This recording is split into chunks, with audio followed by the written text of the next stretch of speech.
Assalamualaikum warahmatullahi wabarakatuh. Perkenalkan, nama saya Hanifah dengan NIM 860436542, jurusan Pendidikan Guru Sekolah Dasar Prajabatan.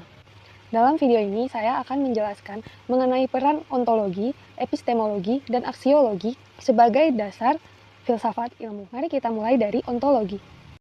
Secara teoritis, ontologi berasal dari kata ontos yang berarti ada dan logos yang berarti ilmu.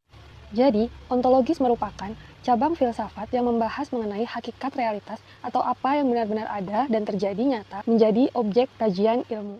Menurut para ahli, ontologi membantu kita dalam menjawab pertanyaan apa yang dipelajari oleh suatu ilmu dan bagaimana sifat dasar dari objek tersebut.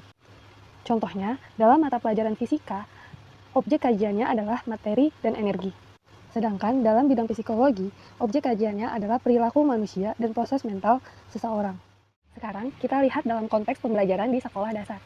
Ketika guru mengajarkan perkembangan perkecambahan biji, biasanya akan mempraktikkan dengan membawa biji kacang hijau. Pada praktik tersebut, objek yang dikaji meliputi biji kacang hijau, air, udara, cahaya matahari, dan proses pertumbuhan kecambah.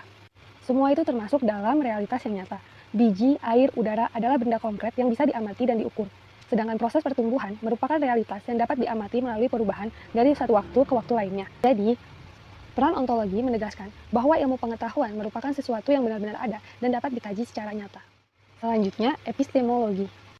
Epistemologi berasal dari kata epistem yang berarti pengetahuan dan logos yang artinya adalah ilmu. Epistemologi adalah cabang filsafat yang membahas tentang bagaimana cara memperoleh pengetahuan yang benar. Dalam ilmu pengetahuan, cara memperoleh pengetahuan dapat dilakukan dengan berbagai metode. Misalnya yang pertama, metode observasi. Yang kedua, ada metode eksperimen. Ketiga, ada pengukuran. Dan keempat, ada verifikasi. Masih berkaitan dengan berkecambah biji-bijian. Pada peran epistemologi, berperan untuk menanyakan bagaimana siswa mengetahui bahwa biji kacang hijau membutuhkan air untuk tumbuh. Maka, para siswa akan melakukan langkah-langkah sederhana. Yang pertama yaitu melalui metode observasi. Siswa akan mengamati biji yang diletakkan di kapas basah dan kapas kering. Selanjutnya, yang kedua ada eksperimen. Pada bagian eksperimen, siswa menyiapkan dua tempat, yaitu tempat pertama untuk diberi air setiap hari dan tempat yang kedua untuk melakukan eksperimen dengan tidak diberi oleh air.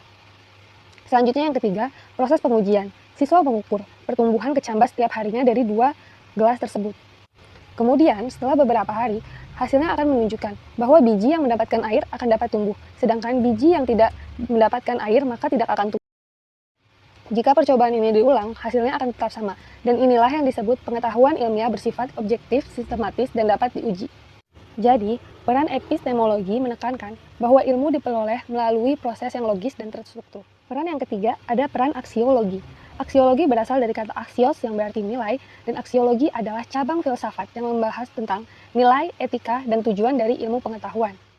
Menurut penelitian, aksiologis menjawab pertanyaan untuk apa ilmu itu digunakan dan apakah ilmu itu baik secara moral. Dalam konteks pembelajaran di sekolah dasar, setelah siswa memahami perkecambahan, nilai yang didapat diantaranya yaitu, pertama, siswa dapat menghargai makhluk hidup. Yang kedua, siswa menumbuhkan rasa ingin tahu. Dan yang ketiga, siswa dapat melatih tanggung jawab. Dari segi etika, pada saat melakukan praktik, siswa tidak akan merusak tanaman tersebut, dan juga tidak akan menyia-nyiakan bahan percobaan. Selain itu, siswa juga akan belajar mengenai bagaimana merawat kecambah dengan baik. Dari segi tujuan, praktik tersebut dapat digunakan siswa untuk kebutuhan berkebun, membantu kehidupan sehari-hari, dan menjadi dasar pemahaman tentang bagaimana tumbuhan tumbuh atau mengenai pertanian. Ontologi dan epistemologi serta aksiologi merupakan peran yang saling berkaitan dan tidak dapat dipisahkan, sesuai dengan contoh pembelajaran di sekolah dasar sebelumnya. Ontologi menentukan apa yang dikaji, epistemologi menentukan bagaimana cara mengkaji, aksiologis menentukan untuk apa ilmu tersebut digunakan. Tanpa ontologi, ilmu tidak memiliki objek, dan tanpa epistemologi, ilmu tidak memiliki metode yang benar. Tanpa aksiologi, ilmu bisa kehilangan arah atau disalahgunakan. Ketiganya merupakan fondasi utama dalam filsafat ilmu. Dapat disimpulkan bahwa ontologi, epistemologi, dan aksiologi merupakan tiga pilar penting dalam membangun ilmu pengetahuan. Melalui contoh sederhana seperti perkecambahan biji, kacang hijau, kita dapat memahami bahwa ketiganya saling melengkapi dalam proses pembelajaran. Terima kasih atas perhatiannya. Wassalamualaikum warahmatullahi wabarakatuh.